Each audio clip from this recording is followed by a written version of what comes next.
Well, hello everyone. This is Al Fadi, and a mega welcome to all of you. I am so excited to have this live stream for many reasons. One is to see you and to interact with you. I've missed you folks. I haven't been able to do my usual live stream, but for obvious reasons, we're in studios, me and Dr. J, recording a lot of exciting videos, and we will share about that towards the end of this particular live stream. But this live stream will be the usual 1 hour in length, divided into two parts. First 25 minutes or so will be part one. The second 25 minutes or so will be part two.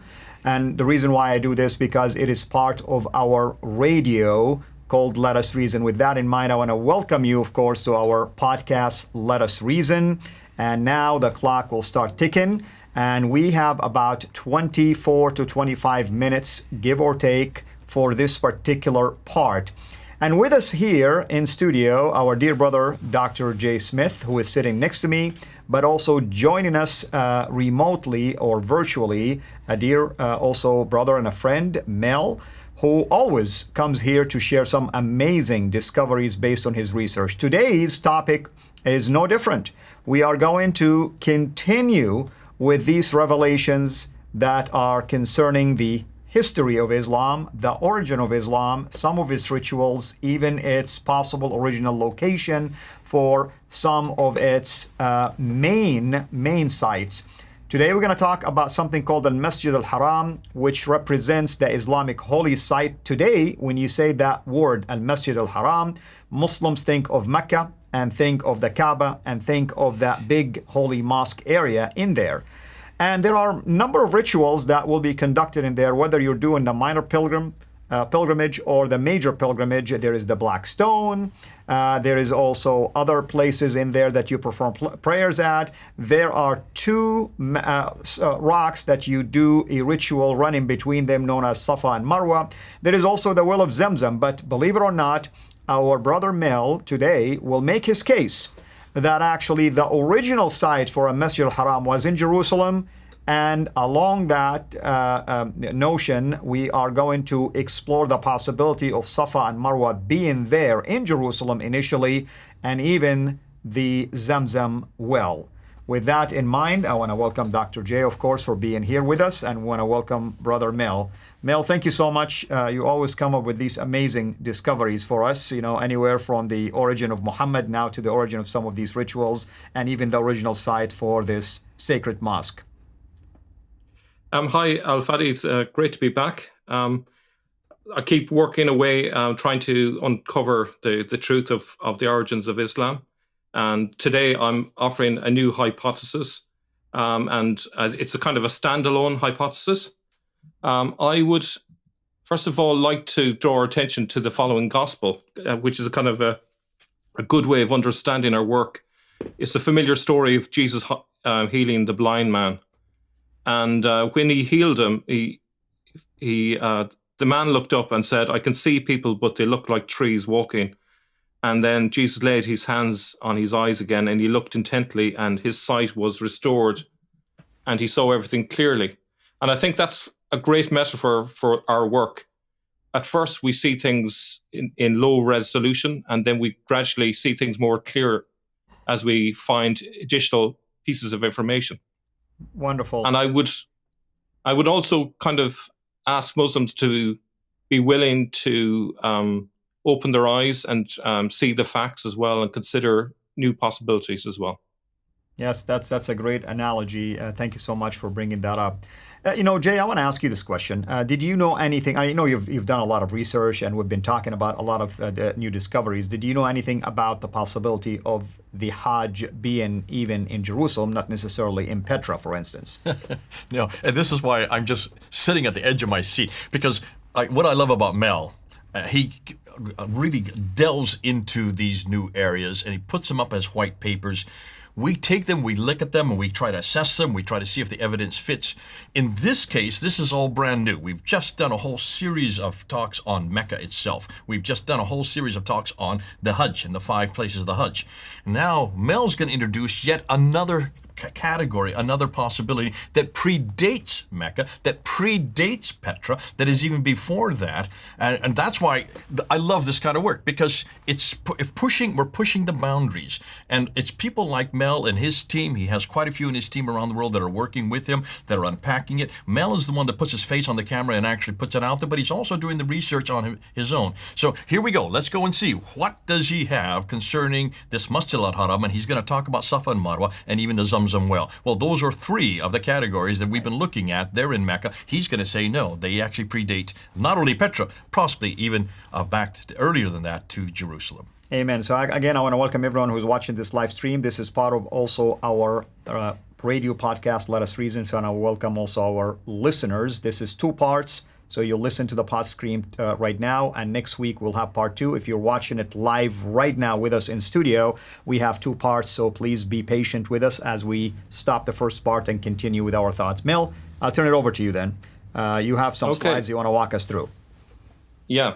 So first of all, I just want to acknowledge the work of other people on whose work I've built upon, particularly Paul Ellis, Edward Marie Galais, Odin, Colin from Islam Critiqued, AJ Juice, Murad, and other work that I've done as well previously. And I think we also need to add Joe. Joe's, I know that Joe has been also working on this very material as well. In fact, you're going to see that Mel and Joe agree on this point. Wonderful, wonderful. Yeah, wonderful names and wonderful people. Thank you so much for sharing this endorsement of their work.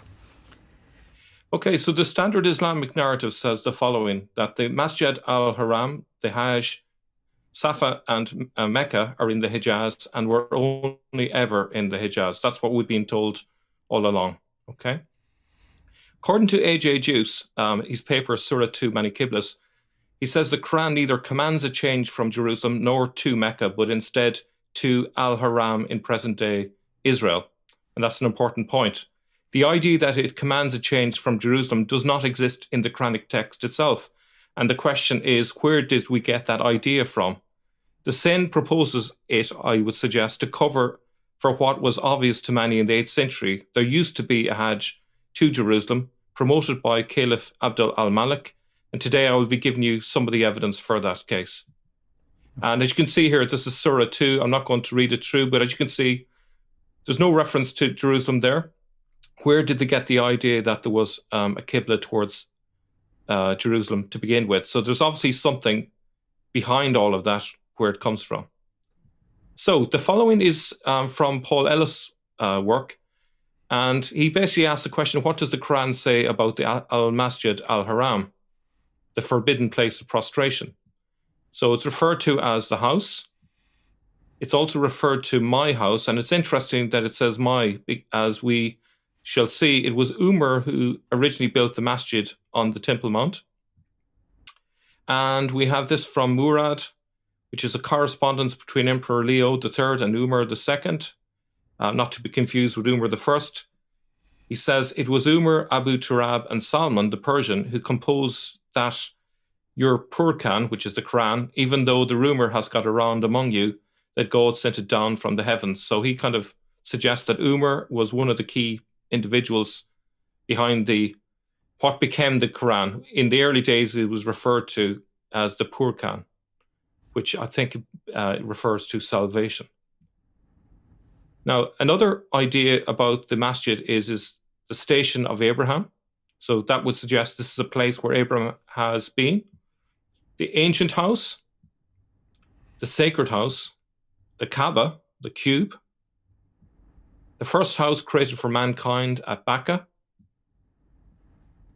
When Abraham and Ishmael were raising the foundations of the house is also another concept.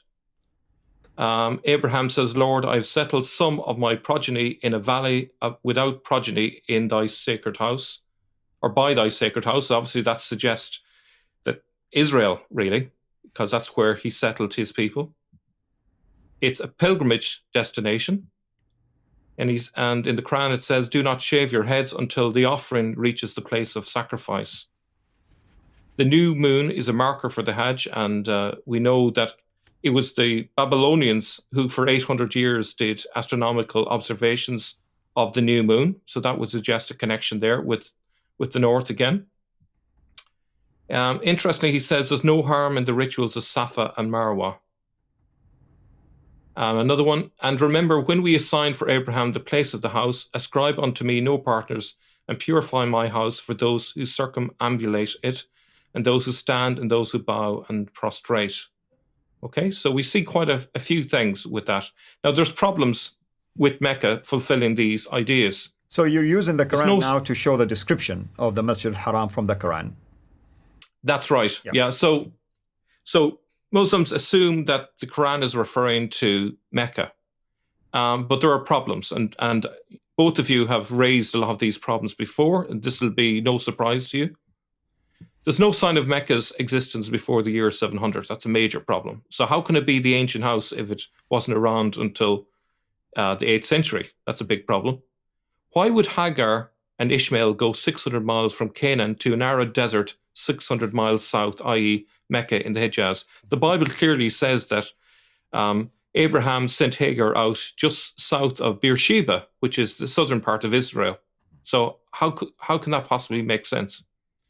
There's no biblical link between the places of Safa and Marwa and the story of Hagar and Ishmael looking for water in the desert. Islam has put these two things together. Why? How did that happen? Because the Bible doesn't mention these places in connection with that.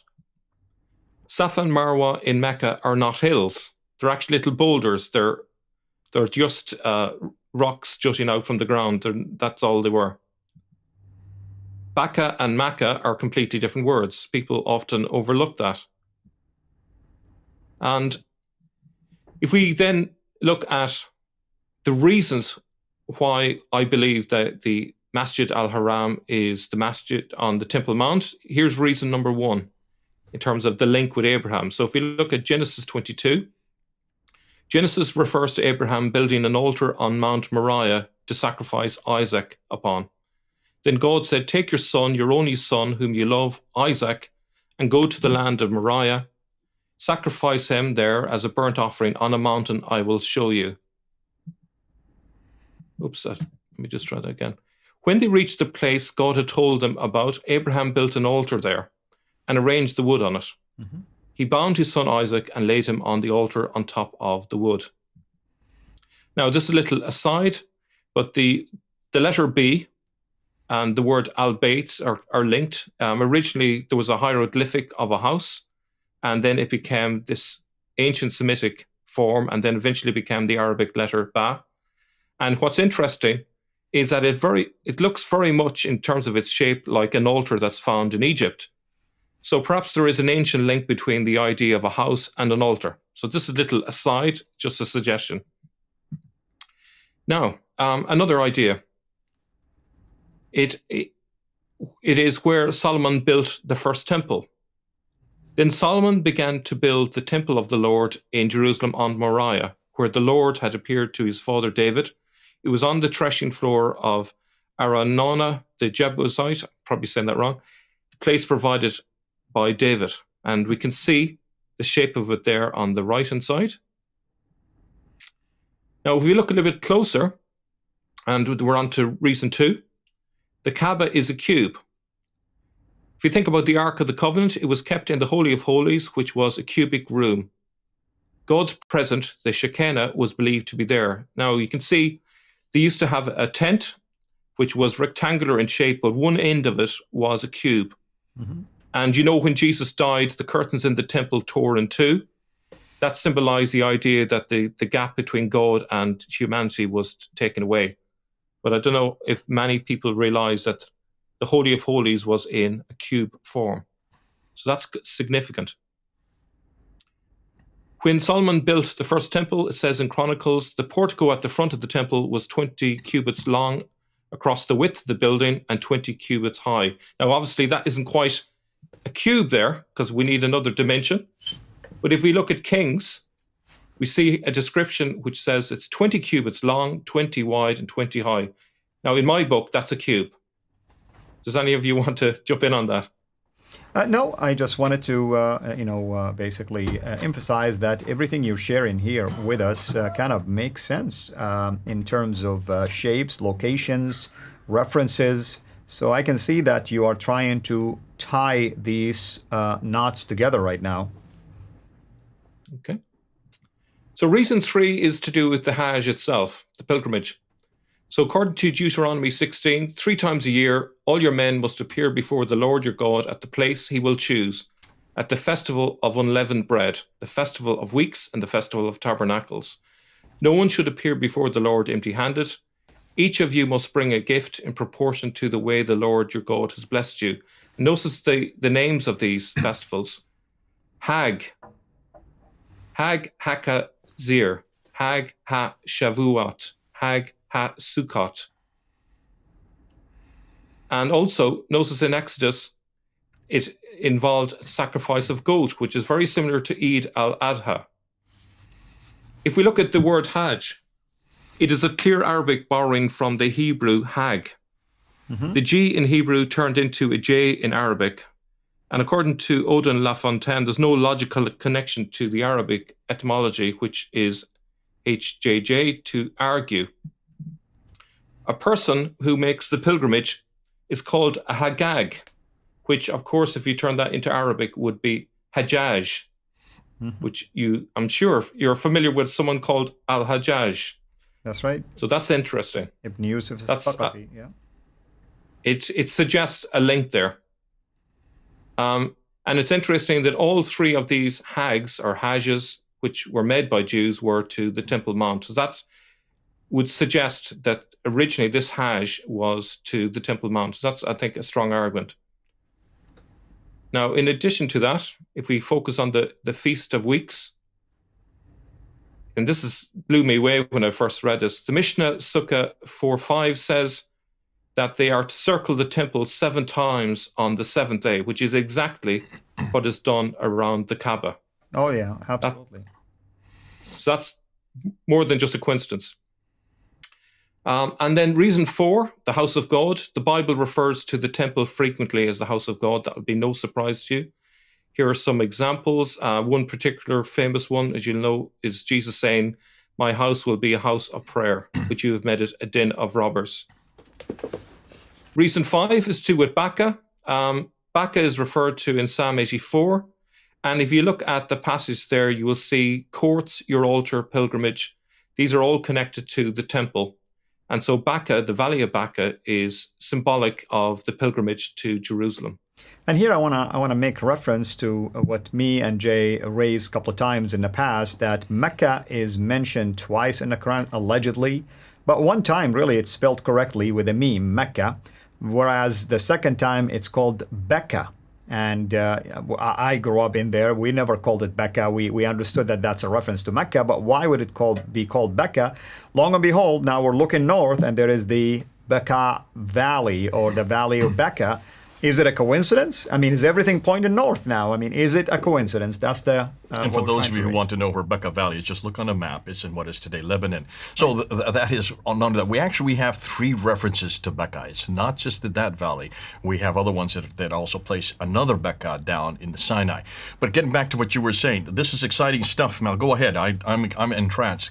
Yeah, we have about 5 minutes left for this part, Mel, just to give you an idea. Okay. Let's go on. So another reason is circumambulation. The Dome of the Rock was designed purposefully to be circumambulation. You can see the figure of a person walking around the center. And they put the inscriptions there in the Dome of the Rock for those who walked around. So that's obvious that it's meant for that. Reason 7. So this is Marwa and Safa in Mecca today, and the Kaaba next to it. And they circumambulated between the two. Okay, but Safa and Marwa in Mecca have no history prior to the 8th century and no biblical support for their location there. And it's interesting that, if you were to go there, you can see that these are not hills. These are just boulders, as you can see from the pictures. They're rocky outcrops at most. I've been there. Now, if we look at it, trust me. Yeah. If we look at a map of Jerusalem, okay, so you have the Mount of Olives where Jesus prayed before he died. We have the Temple Mount, and look what we have here. Mount Moriah, in Arabic, that's Marwa. So there we have Marwa. So that's at least 2,000 years old, probably 2,500 years old, that name. And then across over here, you have Mount Scobus, and we have a reference from Josephus, which is 2,000 years old, and it was also called Mount Safa. So there you have Marwa and Safa. I love this. There This is so exciting. What you're saying is these are deformations of the words that we now were then incorporated into what we have in Petra, then incorporated once again as facsimiles in Mecca in the 8th century. This is great. Thanks. Yes, for and my question to my viewers now, if I see some Muslims watching, is it a coincidence really that you have a mount called Marwa and a mount called Safa right there in Jerusalem? Is it a coincidence? I mean, I can go on preaching about this right now, why Satan would take things and distort it and try to give you the impression that you're doing something that is religious, when in fact is just a distortion of facts that will point to the real Savior, our Lord. Can we just also say one more point to the Muslims who are talking, Muhammad, Malik, and others? Yeah. You are saying that we're just making this up. Did you notice what Mel is doing? He is actually using historical evidence. He's actually quoting from the very text. Josephus is from the 2nd century. So what I want the Muslims to do is, if they believe there was a Safa and Marwa in Mecca, show me from the 7th century, at least from the 7th century, because you're saying the Safa and Marwa go back way before the 7th century. Prove it. Don't just sit there and bellyache at us, and don't just sit there and yell at us. Give us the evidence, and do not waste our time with 9th and 10th century material. We want it from the 7th century or earlier. I leave it up to you, because all you're going to do is bellyache and call us liars. At least Mel has the evidence. He is quoting historical evidence. I want you to do the same. You're asking him to do too much, Jay. Mel, if you can take maybe 1.5 more minutes to wrap this part. Let me just wrap it up here quickly. So the Quran doesn't mention Jehoshaphat, which is the Kedron Valley, but what it does mention is the Valley of Gehenna, which is Jahannam, 77 times, or an alternative is Jaheen, 101 times. And where is that? Look at the map. So there is the Kidron Valley there. Here's Hinnom, which is mentioned 101 times in the Quran. So that's hugely significant. And Mecca is only mentioned once. So which is the more important place, this place or Mecca? Man, and Mel, in the last minute alone, you did so much damage. I think a lot of shows can build upon it. You're going so fast, we're going to have to unpack this a bit more, Mel. But God bless you. Thanks for what you're bringing up here. This just whets my appetite. I hope it's whetting all your appetites as well. Listen to what he's saying. This is a white paper. He's putting it out there. We're now going to start discussing it. Yes. Well, Mel, what should people expect in the second part? What are you going to cover?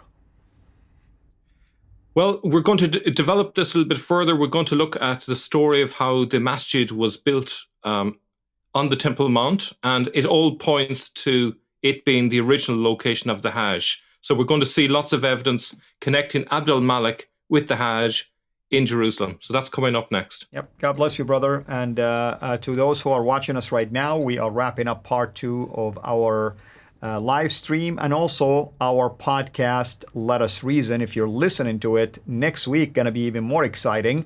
What we have done so far with our brother Mel here joining us virtually is to prove that some of the Islamic rituals that are known today in Mecca, part of a pilgrimage, for instance, or the so-called sacred mosque, Al Masjid Al Haram in Mecca, it appears that those terminologies actually have their origin in Jerusalem.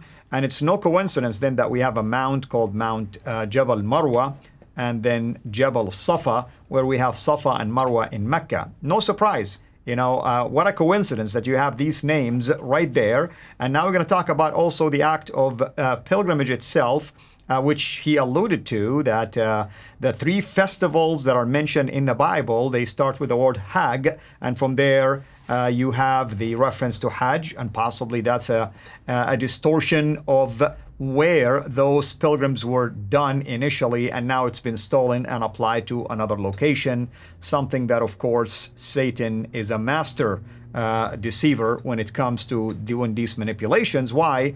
Because I want you, my Muslim friends, to do your homework, do your research, investigate the facts that we're sharing with you. We care for your eternal life and for your security, and we care for your soul.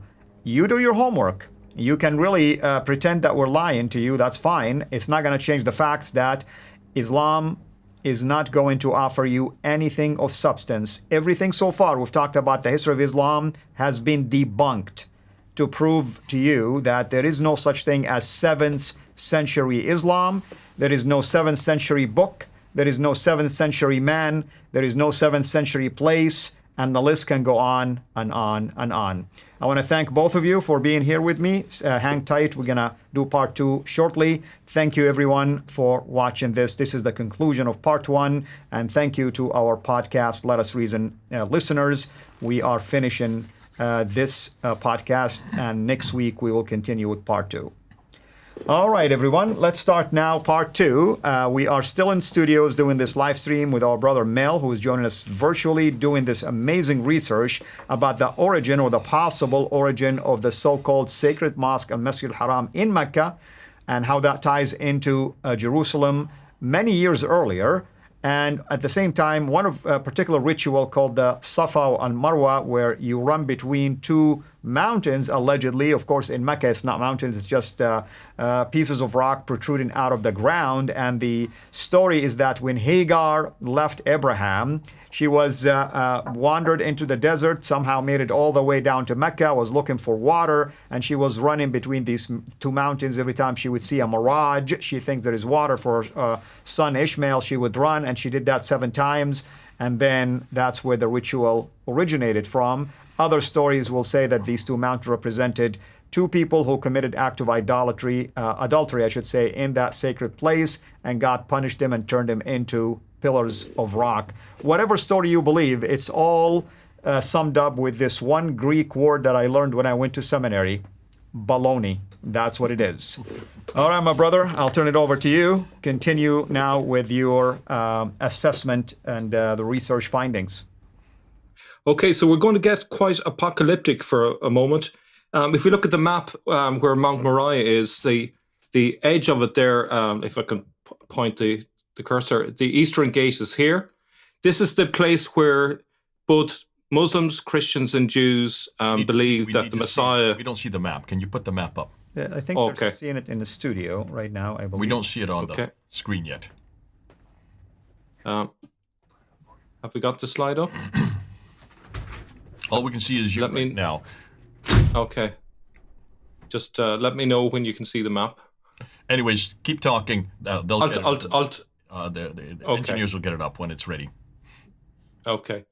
So basically, the Eastern Gate is the place where particularly Muslims believe that the Antichrist will pass through. And in the 9th century, they closed that off. And in the 11th and 12th century, the Crusaders opened it up again. But the Ottomans, to make sure that the Antichrist would not pass through there, they actually put a graveyard there. So this valley here, the Kedron Valley, so this Kedron Valley is believed in Islamic tradition to be the place of the apocalypse. So one of the most important places you can imagine.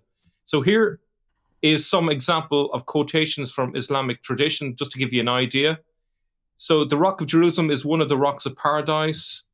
We find in the Torah that God said to the Rock of Jerusalem, "You are my lowest throne, and from you I ascended into heaven, and below you the earth is extended, and all the water that flows from the top of the mountains comes from below you." If we look at this, Jerusalem is a land which Allah has chosen from among the other lands, so highly important. God will destroy Gog and Magog in Jerusalem. So what I'm going to suggest to you is that originally this was an important location. They did a Hajj between both of these hills, and they were going essentially through the Valley of the Apocalypse. And this is the location where they believed the Messiah would return, so highly significant for them. And they even said that the gathering, the resurrection of the dead will take place in Jerusalem. So how are we doing so far? So it's a forbidden place. Oh, yeah. No, I'm sorry. I thought you were asking me to respond to that. So go ahead. Oh, no. Okay, so the forbidden place of prostration, yes. It's the inner sanctuary forbidden to Gentiles, and the Arabs were blocked by Jews in 614, so that fits the place. God's house. We saw that the temple is often called God's house. It's a cube. The Holy of Holies was cubic. The first house at Mecca, well, we can see that that is from Psalm 84. Foundations raised by Abraham and Ishmael. Well, we see that the temple was built on Mount Moriah, where Abraham built an altar to sacrifice Isaac. Abraham settled his progeny nearby.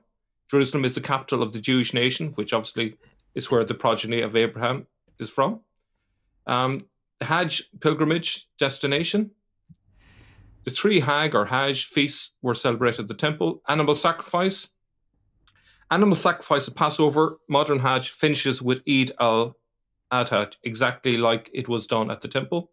Circumambulation, well, we saw that between both those hills. And Marwa and Safa are located in Jerusalem. Now, we're going to look at the actual, what we can verifiably say was the building of the masjid. So Umar, according to some sources, entered Jerusalem in either 636 or 637. Okay.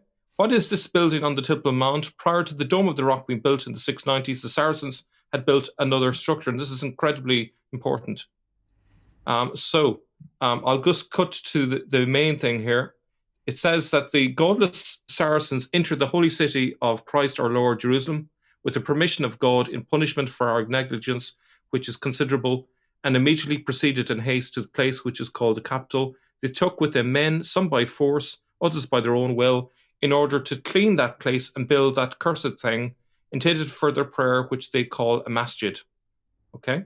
Sophronius excommunicated an archdeacon called John, a skilled marble worker who did work on this building for pay. Okay? And again, the monk Anastasius of Sinai informs us that he had witnessed clearing work being undertaken on the Temple Mount in 660. Now, it's interesting that on Friday, the 7th of June, 659, there was a violent earthquake in Palestine and many places were collapsed. This is from Robert Hoyland. Very likely the Mosque of Umar was one of the edifices affected, and it was therefore incumbent upon Muawiyah to have the structure rebuilt. That both Umar and Muawiyah undertook building projects on the Temple Mount is confirmed by certain of our sources. So that's emphasized the fact that this was the masjid, and this was the most important place for them. And then what's interesting, a pilgrim visited in 670, and French bishop basically called Arl Colf, who had been on pilgrimage to Jerusalem, got shipwrecked off the coast of Britain, and his account was recorded in Adamnan's writings, who was an Irish monk in 700 AD at Iona, which is in Scotland. And he says, in that famous place where once stood the magnificently constructed temple near the eastern wall, the Saracens now frequent a rectangular house of prayer, which they have built in a crude manner, constructing it with raised planks and large beams over some remains of ruins. This house can, as it is said, accommodate at least 3,000 people. The way that they built this is very similar to the way that the Jews built the original place of worship, the tabernacle, centuries before. Okay, so it's about, I reckon it's about the size of an American football pitch to accommodate 3,000 people. Now, next, there's a mixture of direct evidence and circumstantial evidence for Jerusalem being the focus of an Abdul al-Malik sponsored Hajj. So there are a number of milestones from different directions around Jerusalem. You can read this yourselves, which were all seem to be directed towards Jerusalem. There's one particular quote from Damascus to this milestone, there are 109 miles. Okay, so this is circumstantial evidence. It would fit with the idea of a Hajj to Jerusalem. Another milestone says, the servant of God, Abdul al-Malik, commander of the faithful, ordered the straightening of this mountain road, and it's dated to either 693 or 702. Part of it got knocked off, and that's why we don't know which it is. But here's the direct evidence. This is the bit that should excite you. The link between the Hajj and Abdul al-Malik's Safa and Marwa is further strengthened by the following papyrus, written by none other than his nephew Sal bin Abdul al-Aziz in Egypt, to a governor who is encouraging to take part in it, and it's dated between 707 and 717. Okay? So I won't read it all, you can read it yourselves, but the key bit there is, I have mentioned the Hajj, the commander of the believers has proclaimed it to the people, and he has exhorted them to it. Now, we can eliminate Walid being the person he's referring to, because There is another rock inscription which is dated to 701, 702, again referring to the Hajj. So that would mean that it's most likely that it's Abdul Malik's Hajj that is being referred to. And if we look at the map, let me just go back a second. It makes sense for it to be Jerusalem. If we take a trip from Egypt to Israel, that's a reasonable journey on camels. Your man says to the governor, go out with me with my riding camels and do not oblige yourself to anything besides the rental costs of a camel. Okay? I would suggest that it's very unlikely that they're going all the way down to Hijaz. That would be an incredibly long journey for them to be taken on camels. It's about 600 miles. Yeah. Now, we also have the Masjid Al Haram inscription, which is obviously dated 697, 698. We're not 100% sure where it's referring to. Okay. And because it's northwest of Taif, we could assume it's Mecca, but we don't know for certain. But the dating is interesting. And it says this was written in the year, the Masjid Al Haram was built in the year 78, the 78th year. Okay. So it's circumstantial. So we have a problem. The inscription in the Dome of the Rock says it was built in the year 72, and this one says 78. I would suggest a possible anomaly is, do we count the foundation or the completion date as the year it was built? That might actually accommodate both of those different dates. If we take the example of the Sagrada Familia in Barcelona, the building of that was started in 1882, still not complete. So when they do finish it, which date are they going to say was built? Are they going to say 1882 or are they going to say whatever, 2050? So that's possibly a solution to the anomaly there. If we are open to the idea that actually that rock inscription might be referring to the masjid in Jerusalem and not in Mecca. Yeah. Now, where was rock? And then. Where was that rock inscription found? Taif. Taif is just southeast of Taif. Just southeast of Mecca. Yeah, I see it now. It's in Taif, yeah. Okay. Now, what's also interesting, if we look at the monikers of the two key individuals, Abdul Malik's name, the full name is Ibn Marwan, which could mean son of Moriah, son of the Temple Mount. And of course, Al-Hajjaj, it could be a reference to the fact that he was someone involved in organizing the pilgrimage to Jerusalem, because the word Hagag was specifically a pilgrim to Jerusalem. So that's significant just in the name itself. So if we've got time for one more, I don't know if you know Columbo. Yes, he's just one more thing. This is usually the crowning achievement whenever he says that. Go ahead. What about the Zamzam well? Okay, this is the clincher, I think. So the word Zamzam in Hebrew, according to Leon Peretz, relates to the sound the water makes, i.e. the gurgling of water. He told me about that literally about a year ago, and it's stuck it in the back of my mind. And so the Zamzam well is a well that makes a noise. That makes significant sense. And then I came across this source only about a week ago. It's from 570 AD. A man from Italy made a pilgrimage to the Holy Land and left a written account in Latin. So this is it. This is really significant. So he goes to the Dome of, not the Dome of the Rock, sorry, the Temple Mount, at the location where the Dome of the Rock was built, okay, later. So this is 50 years before Umar entered Jerusalem. He says, to the side there is the altar where Abraham was going to offer up Isaac. Remember we saw that sacrifice of Isaac earlier, where Melchizedek made his sacrifice. And then it says, on that altar, which is the Abraham altar, is a crack. When you put your ear on it, you hear the sound of running water.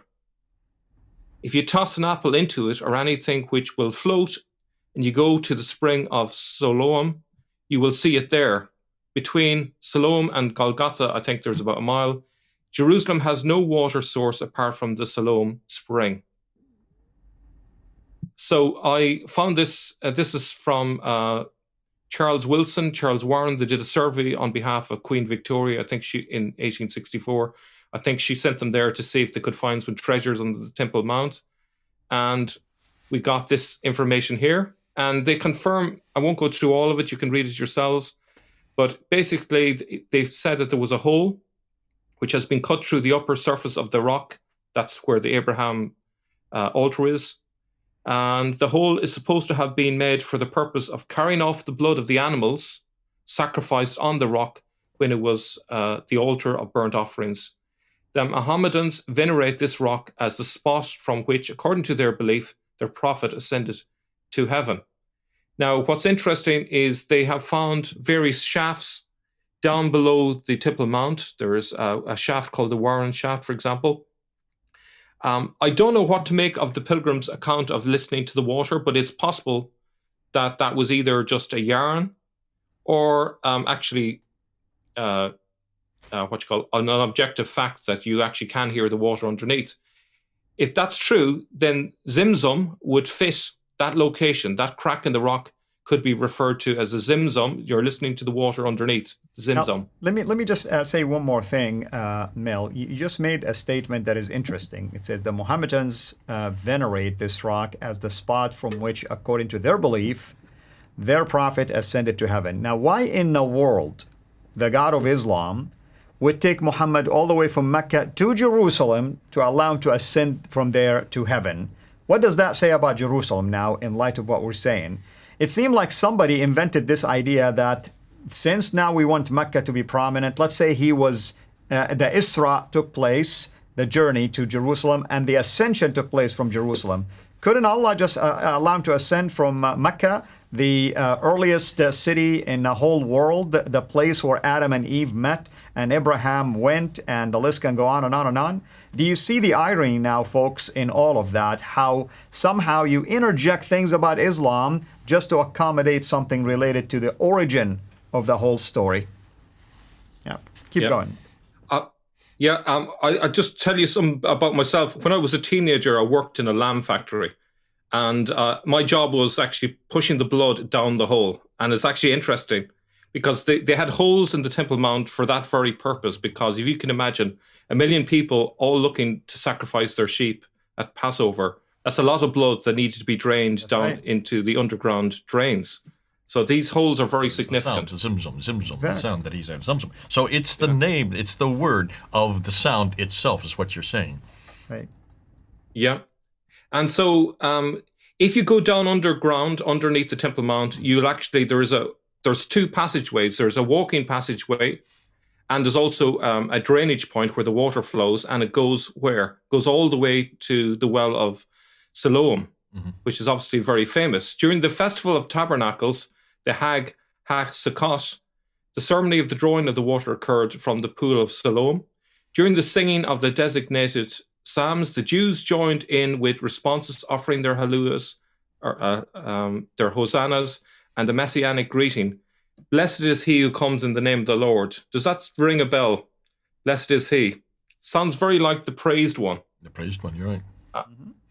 At this ceremony, Jesus had said, if anyone thirsts, let him come to me and drink. He who believes in me, as the scripture has said, out of his heart will flow rivers of living water. The pouring out of the water in the ceremony was looking forward to the time when God would pour out the Holy Spirit upon the nation. So this, both for Christians and for Jews, is one of the most holy places on the planet. Now, if we look at that then there, this was also a place where Jesus healed another blind man. If we look at where the Kidron Valley is, the Hinnom Valley, which is mentioned 101 times in the Quran, and look where the intersection is, it's at the pool of Siloam. So it's obviously very important. According to the Jerusalem Talmud, the pool of Siloam was the starting point for pilgrims who made the annual pilgrimage to Jerusalem, and where they ascended by foot to the inner court of the Temple Mount to bring their sacrificial offerings. So I believe that this is where Abdul Malik's Hajj started. They went up the Temple Mount on the steps that were there. There was a lot of rubble at that time. It would have been quite dangerous, I'd imagine. And then they crossed through the valley, the apocalyptic valley of Kedron, and then they went to Mount Safa. So we can see now how Marwa and Safa somehow became linked to Hagar's search for water because of that connection there with the Pool of Siloam. And the tradition was set. And what's interesting is John of Damascus in the 630s seems to suggest that they have moved this location somewhere else. Can I suggest that that's 730s? It should actually, yes, 730s, you're correct, yeah, my mistake. But he says, the scripture says that there was a mountain like a grove and wood from which also Abraham cut for the whole burnt offering on which he laid Isaac, and that he left the donkeys with the servants. Therefore, from what source is your foolish saying? For there is no wood of a forest lying in that place, nor traveling by donkeys. So what he's saying is, this new place where they're having their Hajj, there isn't a place where you can get wood, and there is no traveling with donkeys there. It's obviously a place that you would bring a camel, but not a donkey. So what does that sound to you like? It sounds to me very much like the Mecca of the Hijaz. John of Damascus is mocking this new location. You can clearly see from Scripture that it does not match up with Scripture. Which also suggests that by 730s, at that time, Mecca was a place that he is referring to. And that's why we can now start dating when Mecca was finally introduced. Yeah. So I think we're talking, I'd say sometime between 700 and the 730s. And remember when we talked about the inscriptions, Mel? What did we find out with the inscriptions from Lindstadt's, all of his research? That whole idea of Mecca and the Hajj is now being introduced on the script in the inscriptions, on the rock inscriptions around 720s to 730s. So it fits all of the rock inscriptions. Well, absolutely. Mel, we have about 2 minutes left if you want to wrap up. Okay, perfect. Point. Yeah. Yeah. So we have this lovely little quotation. It says that Caliph Mansur started developing Mecca in 754. So it says he enlarged and decorated this, and this comes from the Kitab Akbar Makkah, which was written, if I can remember, 865, so about 110 years later. So that's interesting. And I think this is very cynical. One of the inscriptions that they had placed there is, the first house appointed to me was the one at Mecca. How cynical can you get? If they're building Mecca for the first time, to suggest that this was the first house appointed to me was the one at Mecca, that's incredibly misleading, I would suggest. Right. And then what's also interesting is, under Caliph Mansur, he built a new city, which is interesting, 762, the Medinat al-Salam, the city of peace, which is remarkably similar in meaning to Jerusalem, which is city of peace or town of peace. So it looks to me that Caliph Mansur was trying to replace the old Jerusalem with a new Jerusalem, and the old masjid with a new masjid. That's what I would suggest. And there we leave it. Well, that's fascinating, brother. It's amazing. Thank you so much, of course, for doing all of this. Hopefully, next time we have you, either you have additional info or at least maybe new discoveries. But Jay, I'll give you like a few seconds, I should say, to just capitalize on what Mel have just mentioned. Well, we've looked at the Masjid Al Haram, we looked at the Safa and Marwa, we looked at the Zamzam well. Almost everything that Mel has introduced is the first time we're hearing this. Now, because of that, we need to unpack it more. This is the first time we're hearing it, Mel, where all of us are kind of a little bit gobsmacked. We're taking it back. We need to now unpack it more. We'll bring you on board, and what we'll do is we'll unpack it much more slowly. We'll look at more maps. We'll look at also more timeline. We need to put this on a timeline because there are so many dates that's coming out. Mel, you've done an amazing job. God bless you for that. Now, let us make sure that everybody understands it. But I hope for the Muslims that are watching it, can you see, this is yet another example of when you look at the artifacts, when you look at the documents, when you go to the maps of that time period, and when you look at the timelines, in every case, what Mel is finding, it shuts down the standard Islamic narrative. Absolutely. Thank you so much to both of you. And thank you to those who are watching this live stream. Stay with us because we'll close right now and take some of your questions if you have any. And to those who are listening to this live podcast, hopefully you've enjoyed these two parts of Let Us Reason, discussing yet another debacle in relationship to the historicity of Islam and the origin of many of its components. Thank you so much to both of you for being here. Thank you, Mel. Thank you, Jay. Thank you to everyone who's watching. God bless you. This is Al Fadi, and we will be, of course, continuing next week with additional topics and other podcasts as well.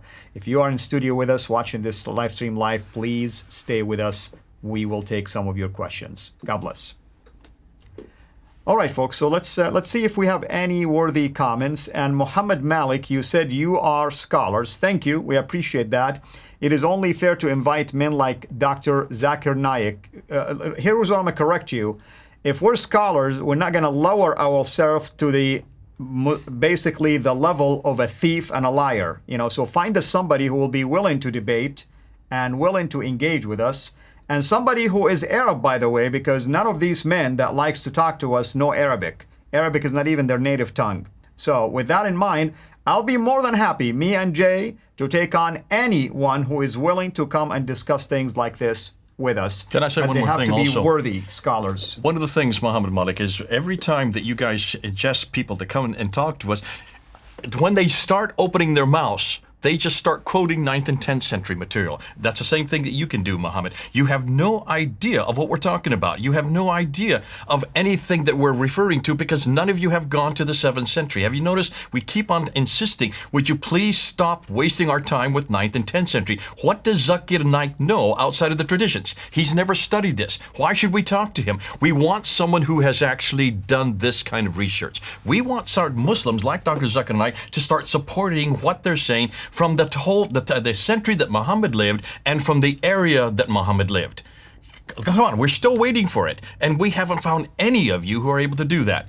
Again, so why should we even put that forward until you can prove to us that you have the evidence at hand? Show us the evidence, and then we can have a debate. So I'm not really so sure. I don't see any additional comments. I don't know if the live stream is still going or not, but it seemed like the comments have stopped. So if anyone have any questions, by all means, go ahead and send them to us right now while we have still Brother Mill with us, if you have any specific question for him, of course. And I remember looking to see if there were any questions that I might have missed. So if there is any, let me know, point them out to me. Otherwise, this is basically yet another bombshell in relationship to the idea that Islam originated in the 7th century, that it originated from a prominent city known as Mecca, that there was a man known by Muhammad who was a prophet in there, that there is a scripture called the Quran that was revealed during his lifetime between 610 and 632, and the list can go on and on and on, yet everything so far that we are coming across as factual evidence contradicts all of this, Jay. That's why it's so good that it's made our job so much easier. And Mel, haven't you found this? One of the things that we have said, Mel, in all of our talks back and forth on both on Fander Film and on City International, is that so many of us, we are so many more people who are working on this now. When Patricia Corona and when Michael Cook were introducing it in Hagerism back in 1977, and then when she wrote her book 1987 called Meccan Trade, she really only had herself and Michael Cook. That's all they had. They only had two who were not putting their heads together, and look at all the flack they got. Enormous amount of flack. We can count about 30 or 40 people that are helping us. You've got an amazing team, Mel, that's working around you. And these are people who are not just in one area, they're in many different areas with many different expertise, who are looking at coins, who are looking at inscriptions, who are looking at manuscripts. In your case, you're looking at some of the artifacts, and certainly many of the writings that Robert Hoyland really introduced to you in his book, which is a landmark book. Speak to that for a little bit, Mel, because this is something that a lot of people don't realize, where you're going and where you're finding it and who are the people you're using in your research. Yeah, I would say it's a really exciting time because there are literally not just, I wouldn't say even 40 or 50, there are now hundreds and hundreds of people doing research. They're watching your videos, Jay, they're watching your videos, Al Fadi, and my videos, and they're making contributions all the time, and they're doing their own research. They're directing me to books and papers and so on. So it's really exciting. And I would say that it's like a swarm intelligence that's going on. We've got hundreds of brains all working at the one problem, trying to solve the issue. Yeah. So a number of people that are currently I'm getting a lot of ideas from would be Paul Ellis, who I've mentioned. Paul Ellis is working on an analysis of the Quran. He's due to publish a book later this year, which I highly recommend people look out for. I'm sure he will appear on your channels at some stage in the near future. I'm in contact with him. We're actually we're going to have a period together probably in about a week or two where he's going to bring him onto our channel. I know you're going to talk with him. Yeah. What kind of analysis is he doing, by the way? And I have at least 2 questions for both of you that are on the screen. But what kind of analysis is he doing? Is it in relationship to the manuscripts or something else? It's mostly source criticism. He's looking at where the different parts of the Quran are coming from. Oh, that's excellent. Excellent. So he's looking at the themes. He's looking at the context and lots of things like that. I would love to have him on the show. Apparently, it's quite a tome. It's quite a long book. He's put years of work into it. So a lot of the early material on this presentation came from him, and I was able to use it through his kind permission. Another person I would like to give a shout out to is Odin Lafontaine, who has done excellent work at unpacking who were the people behind the Quran. Where did it come from? So we're under the impression that there were correspondences happening in the early part of the 7th century, but it's only really with Abdul Malik that it's all put together. A new spin is put on it, a new story around it, which is completely fake. And then it's introduced to the world as a Quran. So he's got some excellent Does he have any ideas. research papers out there or book or anything like that? He has a book called The Great Secret of Islam. He's currently working on an English translation. Okay. And it will be out by the end of June. And it will be free for anyone to download. So I highly recommend he has his own checking him YouTube out. site as well. You Very can go good, right on very to good. put his name up there. Yeah. So can you guys take the questions at the moment? Yeah, I just want to look at the second question from Daila Akhtar. This is a good question, actually, and it's one that comes up over and over again. And Mel, you can jump in. I'll go first, answer it first, and then you can jump on after me. Dr. J. Smith, research about Islam and Muhammad.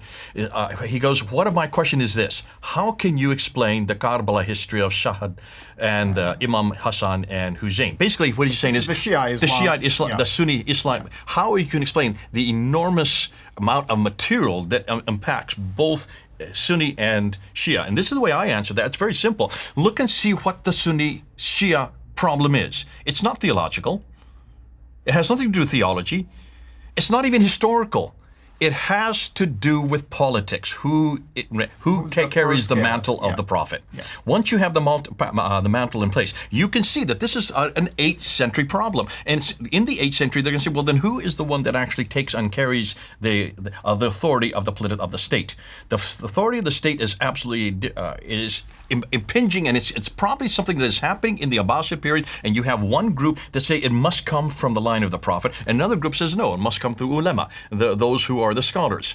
We are part of the ulema, and you can see the Sunnis on one side against the Shiites, who then create a rift. Because stop and think yourself, this rift is still continuing even up to date. Right. Where does this authority come from? And it's absolutely important who wins out on that debate, because depending on who does win out on the debate, then that's where the caliphs come from.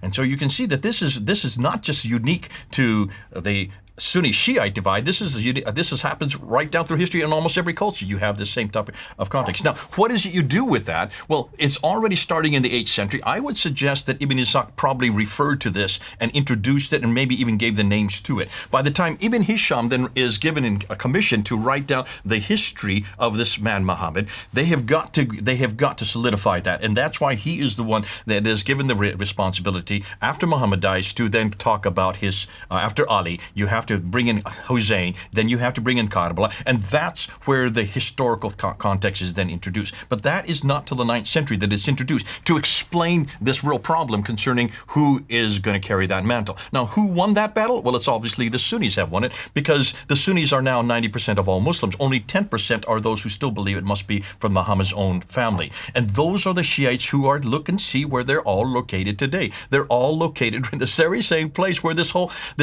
discussion began. They're located in Iraq and Iran. That's where the discussion began. It's still there, and it still continues. And that's why this competition that's been going on for not 1,400 years, for only 1,300 years, makes sense when you look at it historically. Yes, sir. That's great assessment. The second one is really... Did you want to jump on that, Mel, and say anything? No, I think you've pretty much covered it. That's an area I still have a lot of research to do on that. It's still an open question for me, so I don't know.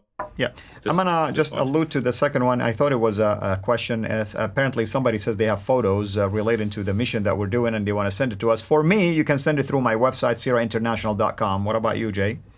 No, I'll send it to you. Just because Okay, right send now it to me through sirainternational.com and I'll forward to them. Fander, the website Fander is about ready to go public. Once we are ready to go public, then you can start getting contact with us and you can also send material to us. But until it does, I don't want to put it out there. Send it to me and I'll forward to these two gentlemen. So here's my question, Mel. So somebody might come back and say, well, wait a minute. I mean, Dan Gibson the other day said Safa and Marwa are in Petra. And now you're telling me it is in Jerusalem. And, as a Muslim, I will tell you, the Muslim will say, well, no, it's actually in Mecca.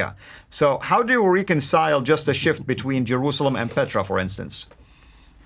The way I would answer that is that I'm essentially starting from scratch. I'm taking my own hypothesis, looking at the evidence.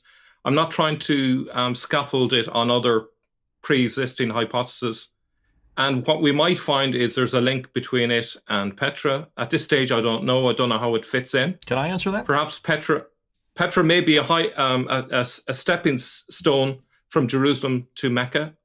That's a possibility. Or maybe I'm wrong. Maybe Dan's right. I have no idea at this stage.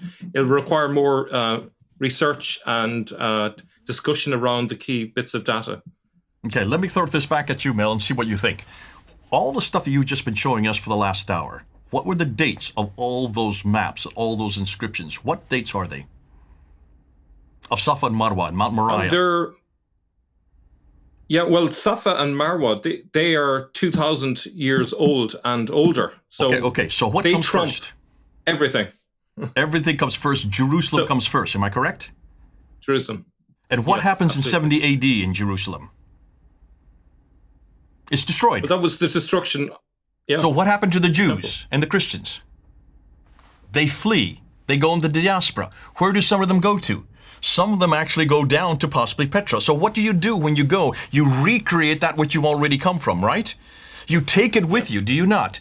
And you create a new Safa and a new Marwa, and you create a Kidron Valley. You create what you already know. You have the Zamzam water well. Well, you can recreate that, and you do that. So I would suggest that what you're going to find out is everything we see in Petra is nothing more than a recreation of what was already in Jerusalem, which has now been destroyed. Now, then Petra gets destroyed in 713, and we know that it's also destroyed in 686 by Zubair, who destroys it. And what do? You take everything that you have known in Petra, and then you create it down in Mecca. So you're looking at a succession of two different destructions, and try and make sure and keep that which is familiar. Trying to take sure that which you as part of your worship structure. So it doesn't surprise me that what you're finding is probably the original Safa and Marwa, the original Zamzam well. And we have yet to talk about the Black Rock. Look and see whether that is yet. We haven't even brought that into you. When you start looking at the Black Rock, it all also follows the exact same route, but that's yet to come.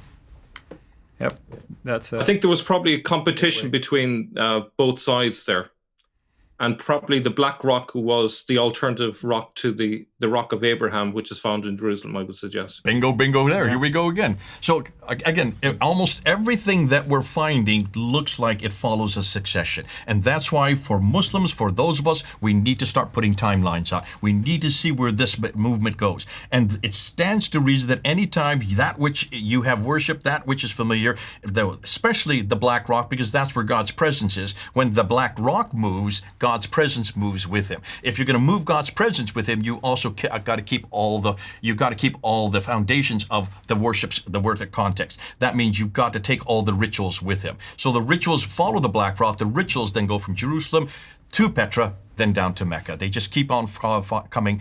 In one case, southeast, and in the other case, way down south. Yep. Well, that's wonderful, gentlemen. We have more recording to do, me and Dr. J, so we have to basically end this live stream. It's exciting, as always, to have you, Brother Mel. Of course, we will have you even join us again. I have yet to do a live stream with you from my remote or satellite studio, so we will try to do that pretty soon here. And Dr. J, any last words you want to share? about whether this topic or anything else. I'm going to end up with Muhammad Malik and his phrase that he says there. It's amazing that your followers believe you. He puts it as a question mark. Why do you think so many people are believing and coming on board? It's not because we're just making it up. What Mel has done today, looking at Safa and Marwa, looking at the Kidron Valley, looking also at the Zamzam well, looking at almost everything that he has put together, is based on evidence. We're not asking people to believe us. We're just saying follow the evidence. And wherever the evidence flows, we go with it. Yep. There is something called cranium, by the way, and people tend to use it periodically. So we're so thankful that many of them are actually doing the homework, and they are following us because they believe in the data, not believe in what we say at all. Thank you, everyone, for being here with us. Hope to see you soon. From our satellite studio with more live streams with Sam Shamoun and others. And we thank you, of course, for your partnership with us. We encourage you to subscribe to our YouTube channels, Founder Films, Sierra International. Mel, do you have your own YouTube channel? Sneakers Corner. Sneakers Corner. There you go. Sneakers Corner. Please do so as well. Support all of us if the Lord puts it in your heart through Patreon, PayPal, or whatever mean you want to do so. Pray for us all. We need all the prayers that we can get from you. This is Al Fadi, over and out. And yes, I did steal it from Jay. God bless you.